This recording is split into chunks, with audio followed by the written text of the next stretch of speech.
Hi guys, kumusta? Samahan niyo ako magluto nitong tinola at ng pakbit. Hello guys, syempre ang katim ko dito ay si Ulit. Si Ulit nga pala ay maghuhugas ng plato yan. Pero doon ko sinashoutout niya daw yung mga sa taga-Tagkawayan, Quezon. Ayan. So, ang ginawa ko pala guys ay inuna ko munang baltan nga pala yung papaya kasi nga ay kailangan baltan muna.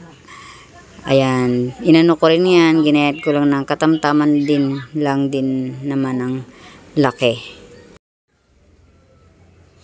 Pagkatapos ko nga gayatin ang papaya na ganyan, abay kagaling naman, o diba?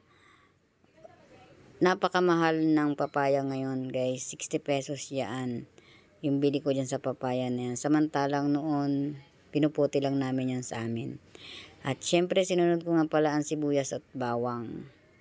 Oh, hindi ko na-videohan yung paggagayat ko ng sibuyas kasi naisipan ko nga pala, vlogger nga pala ako. Kaya nag-video ako.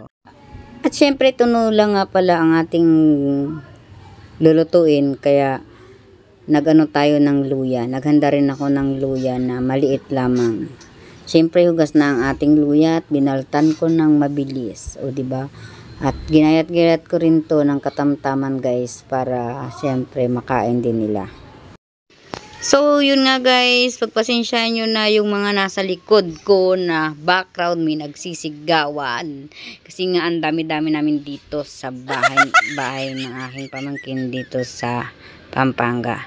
So, natapos ko ng gayatin ng sibuyas, bawang at ang luya. Isunod natin ang mantika at igisa na natin ang ating mahiwagang sibuyas at bawang. Ayan na nga, hinalo-halo ko na at isusunod na nga pala natin ang ating mahiwagang luya. Hi guys!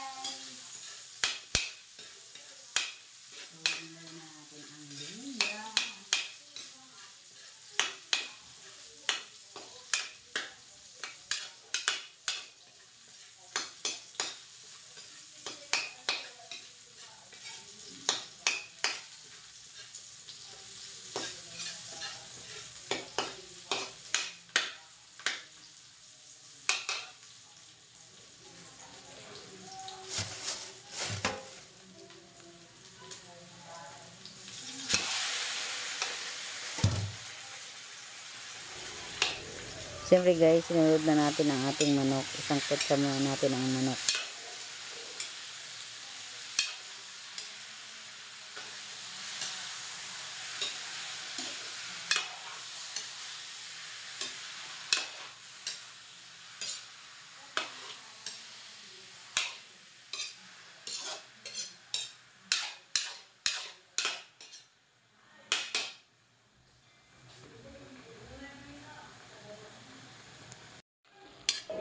Habang sinasangkot ko nga ito, arena, kumulo na guys. At hindi ko nga pala pinakita sa inyo na sinama ko na din pala ang kamatis para dagdag pang kulay din. Ayan, nilagyan ko na rin pala siya nilagay ko na rin po pala yung papaya para lalong tumalab ang lasa sa ating papaya. Guys, yung taga yung taga ano ko, tinuwan nakasalami. Ito nga ang aking pamangkin ay ako'y tuwan-tuwa. Aba, nasasaktan daw siya sa paggagayat ng sibuyas. Kasi pinagayat ko siya ng sibuyas kasi umiyak na nga ako guys sa sibuyas. Dahil kapartner natin ang Magic Sarap, ay nilagyan ko ito ng isang pirasong ng Magic Sarap. Pasensya nyo na kasi may manok at may mga baboy kayo maririnig sa aming paligid sapagkat ang kabila nito ay mga bahayan at may manok din kaming alaga at may mga manok alaga din ang kapitbahay. So, baka yung manok na nila ang niluluto ko. At dahil nga kapartner din natin ang Knorr Cube Chicken, baka naman, sinamahan ko rin ito ng 2 pirasong Knorr Cube Chicken para lalong manuot ang lasa at ang sarap na pinagko-combine natin ng mga lasa. Siyempre, nagpaano din ako ng mainit na tubig upang mabilis kumulo ito kasi ang aking mga kasama dito ay gutom na. At habang ako nagpapakulo nitong aking niluluto na tinola, ay sasabay natin ang pagluluto ko ng pakbet. So, nilagay na ako ng mantika at nilagay ko na nga ang sibuyas na ginayat ng aking pamangkin. At syempre, lalagyan din natin siya ng bawang. At hinalo-halo ko na nga ito hanggang maluto ang sibuyas. At tingnan nyo naman, kumukulo na ang ating mahiwagang tinola. Yan, sinunod ko na ang ating bawang. Siyempre, susunod natin dito ang ating kamatis na pampakulay. Siyempre, habang inigisa ko nga itong sibuyas at bawang, nagdagdag nga pala ako sa aking tinola ng kaunting asin sapagkat ito ay medyo matabang-tabang pa. At hindi ko na rin pala pinakita sa inyo, ay nilagyan ko nga pala ang aking tinola ng paminta. Siyempre, ang dami nating ganap kasi dito sa kusina. Dalawa-dalawa ang ating luluto, no, 'di ba? So, ayun na nga, nilagay ko na ngayong kamatis. Alam niyo po ba ang kamatis ay dagdag din pang pakulay yan. Nalimutan ko nga palang haluin. Nilagyan ko nga pala ng asin ng ating tinola. Kaya hinalo ko muna bago ko haluin itong aking kamatis. Itong kamatis naman ang aking haluin. O, 'di ba? Ang laking tulong laang kasi pag ganito ang ating lutuan na double burner ay nagagawa nating dalawa-dalawa at pagsabihin nating pagluluto. Ngayon nga, ang ginawa naman natin ay ginisa naman natin ang ating mahiwagang karning manok. Manok nga pala ang nilahok ko sa ating pakbet kasi wala na nga ang baboy doon sa ating ref. At nilagyan ko na rin pala siya ng alamang na sariwa. Nakakatuwa dito, hindi siya maalat ang alamin dito. So, sinunod ko na din pala ang ating mahiwagang mga gulay-gulay na halagang 30 pesos lamang sa palengke. Napakamura nga pala dito sa Pampanga ng mga gulay, diba? Halagang 30 pesos lang yan. Meron ka ng gulay. O, diba? Nalawala ko nga lang pala ito. Busog na busog ka talaga dyan. Nilagyan natin to ng konting water.